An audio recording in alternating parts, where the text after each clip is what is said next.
Mudah-mudahan kita semuanya pada hari ini, di pagi yang penuh berkah dan bahagia ini, dalam rangka mengikuti pengajian rutinan bulanan daripada Markas Syariah ini, kita semuanya diampuni oleh Allah Subhanahu wa taala dari segala dosa, diberikan rahmat dan maghfirah serta berkah daripada Allah Subhanahu wa taala, dimudahkan segala hajat kita, digampangkan segala urusan kita, dan tidaklah kita pulang dari tempat ini kecuali membawa ilmu yang manfaat dan barokah fi din wa dunya wal akhirah.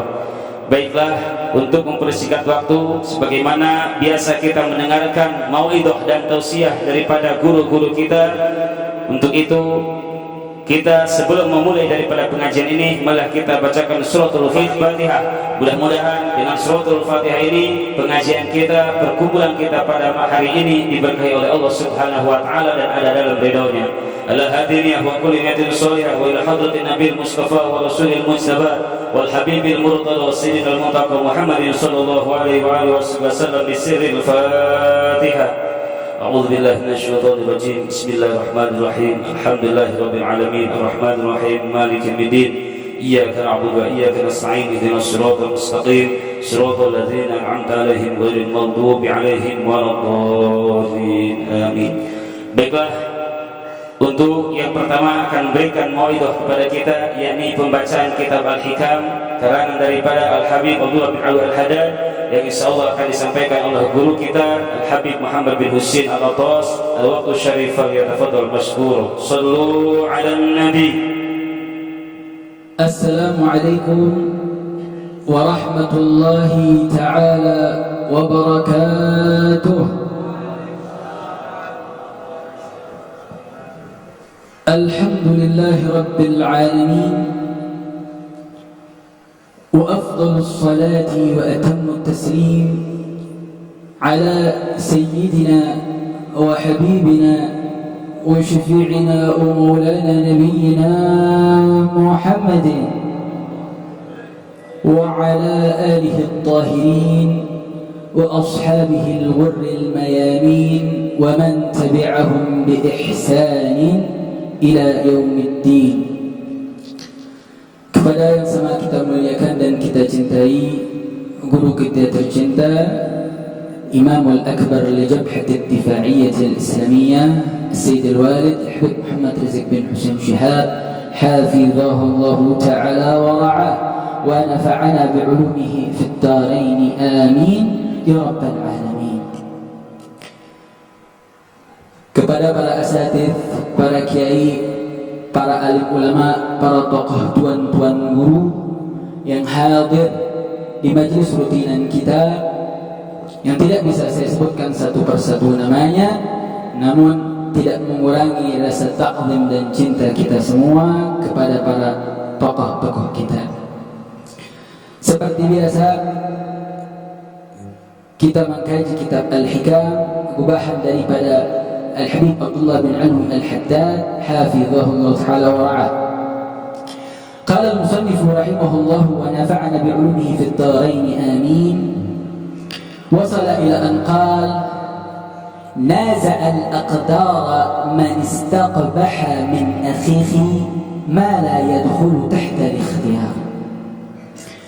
Di dalam hikmah ini Imam Al-Haddad ingin mengajarkan kepada kita bagaimana kita sebagai seorang hamba, seorang mukmin, seorang muslim yang baik menyikapi akan sebuah takdir. Apa yang beliau katakan? Naza'al aqdar, telah dia memperselisihkan takdir-takdir. Siapa? Man istaqbaha min akhihi ma la yadkhulu tahta al-ikhtiyar. Itu orang-orang yang memperolok, yang menjelek-jelekkan saudaranya, mala yadkhulu tahta al-ikhtiyar, terhadap sesuatu yang tidak di bawah naungan pilihan. Maksudnya apa? Ketika terdapat seseorang, dia memiliki kekurangan fisik atau dia memiliki kekurangan sesuatu yang berhubungan dengan dirinya, di mana hal tersebut bukanlah karena sebab dirinya, akan tetapi merupakan takdir buat dirinya. Seperti misalkan seseorang, mohon maaf, dia memiliki kecacatan, di mana dengan kecacatan tersebut orang di sekitarnya menghina orang tersebut karena kecatatannya, di mana kecacatan tersebut bukan Bagaimana ikhtiar? Tapi ini hanya adalah takdir yang Allah berikan kepada orang tersebut. Maka tatkala terdapat seseorang yang menghina, yang memperolok takdir tersebut, maka orang yang menghina tersebut seakan-akan memperolok-olok takdir yang telah Allah berikan. Maka ini satu peringatan kepada kita bahwa pelajaran daripada hikmah ini yang pertama, bagaimana kita sebagai seorang hamba harus bisa menerima takdir. Di mana takdir ini sering dibawa oleh para ulama kita, salah satunya Imam Al-Haddad dalam salah satu qasidahnya, bagaimana sih cara kita menyikapi satu takdir. Apa itu takdir? Takdir merupakan satu ketetapan yang telah Allah Subhanahu wa taala berikan kepada hambanya, di mana takdir tersebut terdapat satu hikmah dan kebijakan yang telah Allah tetapkan. Bagaimana kita menyikapinya? Imam Al-Haddad mengatakan dalam salah satu qasidahnya, ala ya sah la tajza' wa tajla wa sallim lil maqadir kay tuhmad wa tujja wa kun radin bi maqadiril maula wa dabbar. Nah, la taskhat bi qada'illahi rabbil 'arsyil akbar. Apa yang Imam Haddad katakan dalam qasidah ini, dikatakan ala ya sah, wahai sahabatku, la tajza' wa tadja. Janganlah engkau hancurkan hatimu, janganlah engkau merasa dhaif, merasa dalam keadaan sempit. Akan apa? Akan takdir yang kau terima. Wasallim lil maqadir kay tuhmad wa tujja. Dan terimalah takdir-takdir yang telah Allah berikan kepadamu. Untuk apa? Agar engkau terpuji di hadapan Allah, agar engkau mendapatkan daripada pahala. Tuhmad wa tujja, engkau terpuji di hadapan Allah, engkau mendapatkan pahala. Kenapa? Karena tatkala Allah memberikan takdir yang menurut orang tersebut tidak baik bagi dirinya, tapi tidak di mata Allah Subhanahu wa taala. Mungkin itu cara Allah Subhanahu wa taala mengangkat derajatnya, mungkin itu cara Allah untuk memberikan pahala lebih untuk kepadanya. Maka kita sebagai hamba tatkala mendapatkan takdir, maka terimalah dengan tujuan untuk menggapai ridha Allah Subhanahu wa taala. Wa kun radin bi maqadiril maula wa dabbar. Dan jadilah orang yang ridha, yang rela terhadap takdir-takdir yang telah Allah berikan. Kemudian apa beliau katakan? Wadabbar. Dan cobalah, carilah tadabbur, carilah apa sih kenapa Allah berikan ini. Apakah mungkin kita memiliki kesalahan, kita ibadah kita masih kurang, banyak maksiat yang masih kita kerjakan, sehingga Allah menetapkan takdir tersebut. Wadabbar, cari hikmah. Kenapa Allah Subhanahu wa taala ahlan wa sahlan bil muhsin. Lantas carilah daripada hikmah kenapa takdir tersebut jatuh kepada kita, sehingga tatkala kita bisa menerima apa-apa yang telah Allah berikan, maka itu akan menjadi salah satu amal ibadah bagi diri kita. Ini yang pertama, kita harus bisa menerima takdir. Yang kedua ada yang menarik. Imam Al-Haddad mengatakan man istaqbaha min akhihi ma la yadhur tahta al-khiyar. Kalau orang mencela sesuatu atau mengkritisi takdir seseorang terhadap sesuatu yang masuk dalam ikhtiarnya, maka ini termasuk dalam kritik terhadap takdir. Dari sini kita bisa mengambil satu faedah, berarti tatkala kita memperjelek atau memperolok sesuatu hal yang itu bagian daripada ikhtiar, maka ini bukan bagian daripada salah satu wujud mengkritisi takdir. Maksudnya apa? Di dalam perilaku kita tidak terlepas dari tiga hal. Yang pertama ketaatan, yang kedua sesuatu yang bernilai maksiat, dan yang tidak maksiat dan tidak ketaatan. Ketika sesuatu hal yang nilainya meninggalkan ketaatan, ini merupakan satu hal yang buruk. Melakukan maksiat ini juga sesuatu hal yang buruk. Ketika kita memperolok seseorang karena perilaku ikhtiarnya mengerjakan sesuatu yang maksiat dan meninggalkan satu perbuatan taat, itu bukan wujud daripada kritik terhadap takdir. Kenapa? Sebagai contoh, sekarang lagi ramai di Jakarta masalah pemilihan gubernur. Ada salah satu calon yang ingin mencalonkan yang beragama non-muslim. Umat Islam, gerakan Islamnya bukan mengkritisi ras, karena rasnya itu bukan pilihan orang tersebut, ini takdir dari Allah. Tapi apa yang dikritisi oleh gerakan Islam? Pilihan para calon pemilih yang akan memilih gubernur yang bukan muslim, yang merupakan ini larangan dari Allah Subhanahu wa taala. Allah Subhanahu wa taala sebutkan dalam Al-Qur'an, dilarang kita memilih pemimpin non-muslim. Maka ini perbuatan yang dikatakan maksiat. Kenapa? Melanggar daripada aturan Allah Subhanahu wa taala. Maka tatkala kita memperolok orang-orang, tokoh, habaib, kiai yang mendukung pemilihan gubernur non-muslim, maka itu bukan bagian daripada hikmah Al-Imam Al-Haddad. Tapi ini yang harus, ini matlub, ini dibutuhkan. Kenapa? Karena ini merupakan bagian daripada maksiat yang harus dijelaskan kepada umat. Karena jika tidak, kita telah membiarkan satu kemaksiatan. Sehingga hikmah ini bisa kita ambil. Yang pertama, kita harus bisa menerima satu takdir yang telah Allah tetapkan kepada kita. Yang kedua, kita tidak boleh diam terhadap satu kemaksiatan atau ketaatan yang ditinggalkan. Sehingga mudah-mudahan hikmah ini membuat faidah kepada kita semua, dan kita menjadi orang-orang yang bisa masuk dalam pada orang-orang menerima takdir dengan baik dan bisa membawa perubahan kepada umat. Mungkin cukup sekian dari saya, kurang lebihnya mohon maaf. Wabillahi taufiq wal hidayah. Wassalamualaikum warahmatullahi wabarakatuh.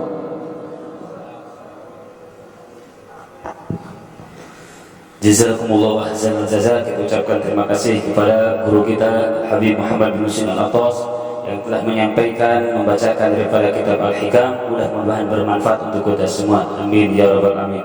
Baiklah, selanjutnya pembacaan kitab yang kedua, yaitu pembacaan kitab Al-Madahibut Tauhidiyah karangan daripada Al-Imam Muhammad Sa'id Ramadan, yang insyaallah akan disampaikan oleh Al-Habib Muhammad Habib Al-Attas. Al-waqtu syarif wa yatafadhal mashkur. Sallu 'alan nabi.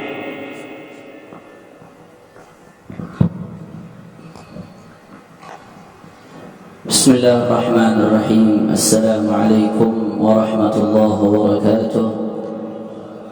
Alhamdulillah, wassalatu wassalamu ala rasulillah Sayyidina Muhammad ibn Abdullah wa ala alihi wa sahbihi wa man walah. Amma ba'd.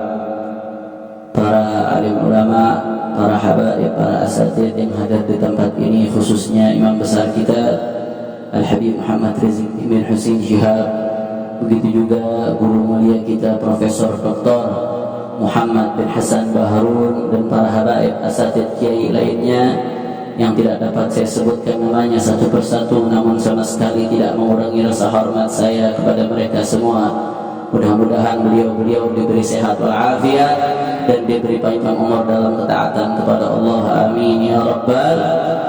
Dalam kesempatan ini saya ingin membaca sedikit dari sebuah kitab yang luar biasa yang ditulis oleh seorang ulama besar kontemporer, yaitu Al-Allamah Syahidul Mihrab Al-Syekh Muhammad Sa'id Ramadan Al-Buti rahimahullahu ta'ala, yaitu kitab yang berjudul Al-Madahib At-Tauhidiyah wal Falsafat Al-Mu'asirah.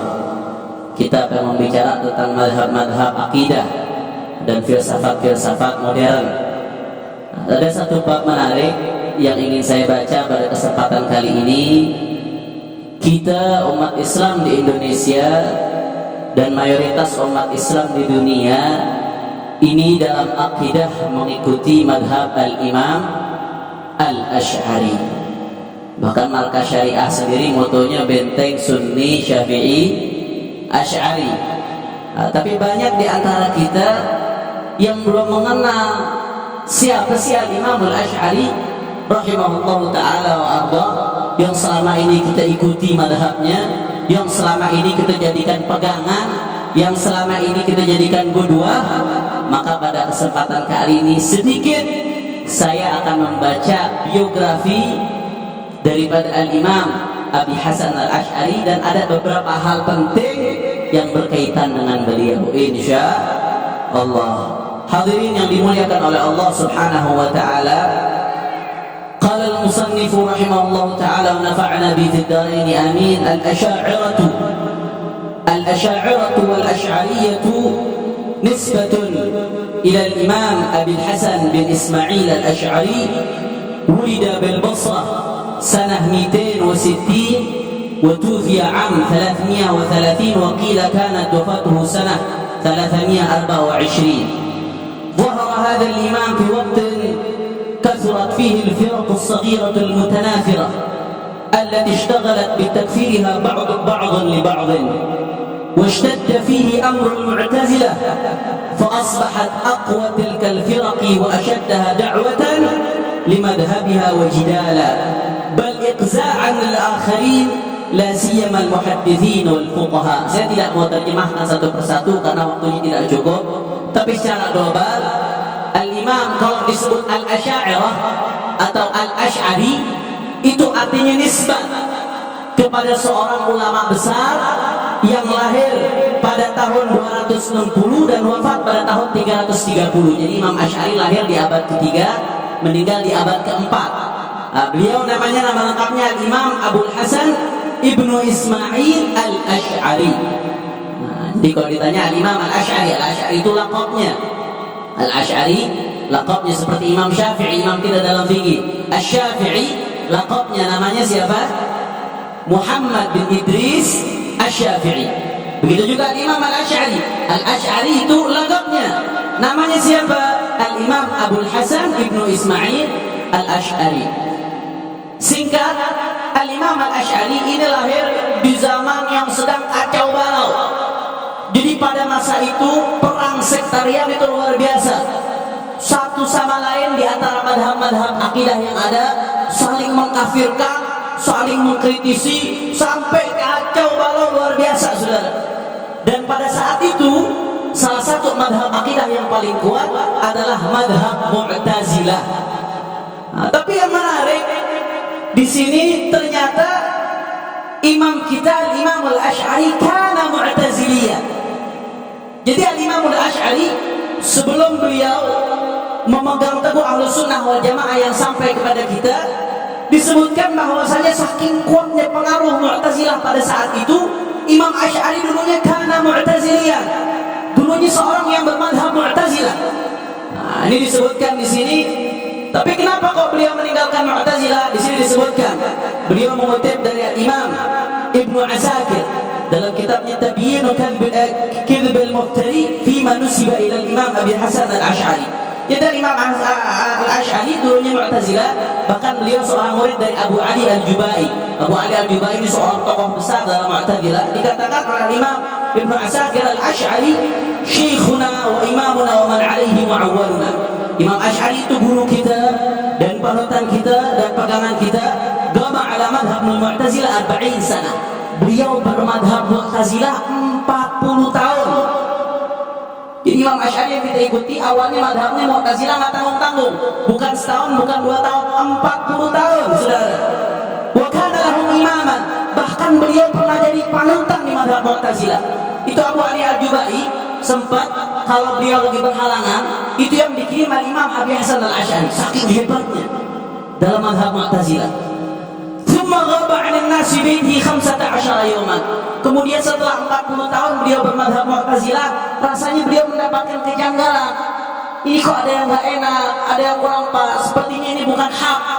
Akhirnya beliau ghaba 'anil nas fi baiti 15 yawman. Beliau berkhalwah, menjauh, mengasingkan diri dari manusia sekitar 15 hari di rumahnya, nggak keluar-keluar. Akhirnya setelah beliau berkhalwat di rumahnya selama 15 hari, mengasingkan diri sebagaimana disebutkan dari Imam Ibnu Asakir, fa ba'da dzalika kharaja ila al-jami' fa sa'ada al-mimbar. Beliau keluar ke masjid jami' di tempat tersebut, kemudian beliau naik ke mimbar. Setelah itu beliau berkhutbah wa qala ma'asyiral nas inni innama taghayyabtu 'ankum fi hadhihi al-muddah li'anni nadartu fatakafa'at indi al-adillatu wa lam yatarajjah indi haqqun 'ala batil wa la batilun 'ala haqqin fastahdaitu Allah tabaraka wa ta'ala fahadani ila i'tiqadi ma awda'tuhu fi kutubi hadhihi wa khala'tu min jami'i ma kuntu a'taqiduhu kama khala'tu min thawbi hadha wa khala'a min thawbin kana 'alayhi wa ma bihi. Akhirnya beliau berkhutbah di hadapan semua umat Islam yang pada saat itu mereka tahu Al-Imam Abu Hasan Al-Asy'ari adalah tokoh Mu'tazilah. Beliau berkhutbah, beliau mengatakan ma'asyiral nas inni innama taghayyabtu 'ankum fi hadhihi al-muddah, sesungguhnya aku mengasingkan diri dari kalian dalam tempo tersebut li'anni nadartu, karena aku melakukan penelitian. Fatakafa'at indil adillah, akhirnya dalil-dalil semua terkumpul padaku. Wa lam yatarajja' indi haqqun 'ala batil, tapi aku belum bisa memisahkan yang mana yang hak, yang mana yang batil, yang mana yang fastahdaytullah tabaraka wa ta'ala, sehingga aku meminta hidayah kepada Allah Subhanahu wa ta'ala, fahadani ila i'tiqadi ma auda'tuhu fi kutubi hada. Akhirnya Allah memberikan aku hidayah untuk meyakini apa-apa yang aku tuangkan pada kitab-kitabku. Wa khala'tu, dan beliau memberikan pernyataan di depan semua umat Islam, wa khala'tu min jami'i ma kuntu a'taqidu, dan aku melepaskan diri dari apa yang aku yakini selama ini, kama khala'tu min thawbi hada, sebagaimana aku melepaskan bajuku ini. Akhirnya di atas mimbar beliau lepaskan jubahnya, beliau lepaskan sorbannya sebagai simbol bahwasanya beliau melepaskan dan menanggalkan keyakinan Mu'tazilah yang selama ini beliau yakini. Jadi ini permulaan daripada bangkitnya Imam Al-Asy'ari dari madhab Mu'tazilah yang beliau yakini, kemudian berpindah kepada madhab Ahlus Sunnah wal Jamaah yang beliau bawa sampai saat ini. Akhirnya di atas mimbar tersebut beliau menyerahkan kitab-kitab yang beliau tulis. Salah satunya adalah Kitabul Lumah. Di sini wafiha azhara fihi awar al-Mu'tazilah. Ada di Kitab Lumah dan kitab Kashful Asrar wa Hadkil Astar. Di kitab tersebut habis-habisan beliau bongkar kedok daripada Mu'tazilah, sehingga beliau menunjukkan kepada orang-orang bahwasanya yang hak adalah madhab Ahlus Sunnah wal Jamaah. Sebetulnya masih banyak pembahasannya. Di sini timbul lagi pertanyaan nanti, kok bisa kita ikut Imam Asy'ari? Ini kan berarti masalah akidah. Akidah itu kan seharusnya datang dari Allah dan Rasulnya. Kenapa kok kita ikut Imam Asy'ari? Kenapa enggak langsung dari Rasulullah? Kenapa enggak langsung dari sahabat yang ambilnya sama Rasulullah? Kenapa enggak langsung dari tabi'in yang ambilnya kepada sahabat, kepada Rasulullah? Kenapa kok ambil dari Imam Asy'ari? Berarti kita bukan ngikutin Rasulullah, ngikutin Imam Asy'ari. Berarti bukan ngikutin sahabat, tapi ngikutin Imam Asy'ari. Ini perlu dijelaskan bahwasanya lam yakun al-Asy'ariyyu mubtadi'a madhhabih, bal kana nasira madhhabi Ahlus Sunnah wal Jamaah. Disebutkan oleh Syekh Muhammad Sa'id Ramadan Al-Buti, Imam Asy'ari ini bukan bikin madhab baru. Sedikit lagi sebelum kita tutup, Imam Asy'ari bukan membuat madhab baru. Beliau bukan mengarang madhab dari diri sendiri, bukan mubtadi', bukan. Tapi beliau memperjuangkan madhab Ahlus Sunnah wal Jamaah, ma'ana alaihi wa ashabi, yang dibawa oleh Rasulullah dan sahabat-sahabatnya. Bahkan Syekh Muhammad Sa'id Ramadan Al-Buti ini mengumpamakan, kalau diumpamakan Imam Asy'ari ini sebetulnya beliau pada saat itu Ahlus Sunnah wal Jamaah ini dipegang teguh oleh mayoritas ulama. Tapi kalau diibaratkan sebuah barang antik, ini udah ketutupan debu. Udah ketutupan debu sampai itu barang nggak kelihatan sama sekali. Imam Asy'ari datang, beliau terang sendiri bukan, tapi beliau membersihkan debu yang menutupi barang tersebut, sehingga barangnya kembali nampak, terlihat oleh semua orang, dan kembali dipegang teguh oleh orang-orang umat Islam yang menjadi mayoritas madhab umat Islam dari zaman Rasulullah SAW sampai saat ini. Alhamdulillahirabbil alamin. Sebetulnya masih banyak yang mau kita baca, tapi karena waktu yang begitu sempit, insyaallah kalau ada kesempatan lain akan kita teruskan pembahasan-pembahasan yang terkait dengan Al-Imam Al-Asy'ari, statement-statement para ulama yang mengomentari Al-Imam Al-Asy'ari, kemudian keyakinan Al-Imam Al-Asy'ari, kemudian manahijuhu fil istidlal, metodologi beliau di dalam mengambil hukum-hukum akidah. Ini pembahasan sangat penting untuk dibahas. Insyaallah mudah-mudahan di lain kesempatan kita bisa kembali untuk mengkaji ini. Ini saja yang dapat saya sampaikan, lebih kurangnya mohon maaf. Hadani Allah wa iyyakum ila shiratal mustaqim wal 'afwu minkum. Wassalamualaikum warahmatullahi wabarakatuh. Jazakumullah ahsanal jazaa kita ucapkan kepada guru kita Habib Muhammad Hanif Al-Atos yang telah menyampaikan, membacakan kitab Al-Madhahib At-Tauhidiyah. Mudah-mudahan dengan itu dibacakannya, diuraikannya manaqib daripada Imam Asy'ari bermanfaat untuk kita, menambah kekuatan bagi kita dalam mengikuti dan menjalankan akidah Asy'ari.